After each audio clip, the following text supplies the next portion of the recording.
প্রবাসীর স্ত্রী হইলে যে সুখী হওয়া যায় আসলে কিন্তু কথাটা এমন নয়। স্বামী প্রবাসে থাকে বলে যে প্রবাসীর স্ত্রীর হাতে লক্ষ লক্ষ টাকা থাকে আসলে কিন্তু কথাটা সম্পূর্ণ মিথ্যা কথা। কিছু কিছু প্রবাসীর স্ত্রীরা আছেন তাদের হাতে মাঝে মধ্যে 5টা টাকাও থাকে না।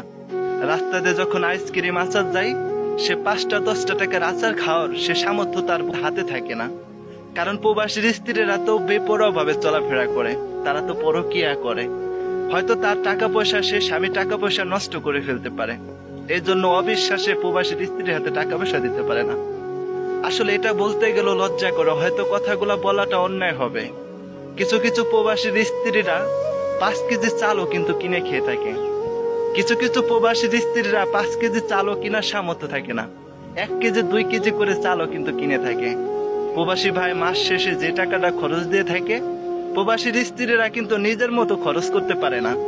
যদিও খরচ করে থাকে একটা ছোতা বানায় হিসাব দেখায় 5 টাকা গাড়ি ভাড়া দিচ্ছি, 5 টাকার আলু কিনছি, 5 টাকার পুতুল কিনছি, এটা ওইটা এভাবে খরচ হয়ে গেছে। প্রবাসীর স্ত্রীরা এতটুকু সুখী হইতে পারে না যতটুকু সুখী নিজের পরিবারের মানুষ ভাবে। হয়তো নিজের আপন বাবা মা ভাই ব্রাদারও ভাবে যে তোর স্বামী তো প্রবাসে থাকে, কিসের জন্য তোর আমাদেরকে এরকম ভাবে আর চোখে দেখিস, তোর কাছে কিছু চাইলে তুই কিসের জন্য দিতে পারিস না।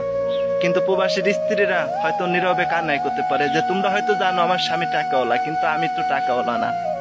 নিজের শ্বশুর শাশুড়ি হয়তো ভাবে যে আমার ছেলের বউটা কিসের জন্য আমাদের খরচের টাকাটা দেয় না, পান সুপারি খাওয়ার টাকা কিসের জন্য আমার ছেলের বউ দেয় না। তবে হয়তো তাদের খবরটা জানার প্রয়োজন মনে করেন। আসলে কি প্রবাসীর স্ত্রীর হাতে 10টা টাকা কি আছে নাকি? প্রবাসী ভাইরা হয়তো অনেক মানুষ হিসাব করে থাকে যে আমার ওয়াইফটাকে যে টাকা পয়সা দিব সেই টাকাটা তারা নষ্ট করে ফেলবে।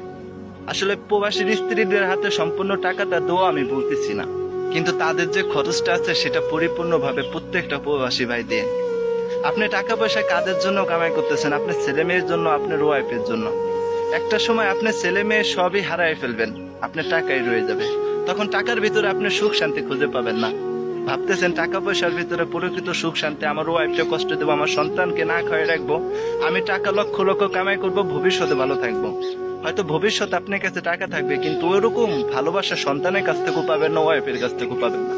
কারণ তাদেরকে তিলে তিলে আপনারা কষ্ট দিচ্ছেন, তিলে তিলে তাদেরকে লাঞ্ছিত করেছেন, তাদেরকে না খাওয়াই রাখছেন।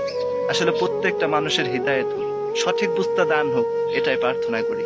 প্রত্যেকটা প্রবাসীর স্ত্রীরা নিজেরা সতর্কভাবে চলাফেরা করেন, কারণ আপনাদের পায়ে পায়ে দোষ ধরার সমাজের মানুষ কিন্তু তাকিয়ে থাকে কখন আপনার একটা দোষ ধরে সংসার থেকে তাড়ানো যায়, সুখের সংসারে আগুন লাগিয়ে দেওয়া যায়, এটাই সমাজের মানুষ চিন্তা ধারণা করে। তবে আপনারা সবাই নিজে সতর্কভাবে চলাফেরা করেন।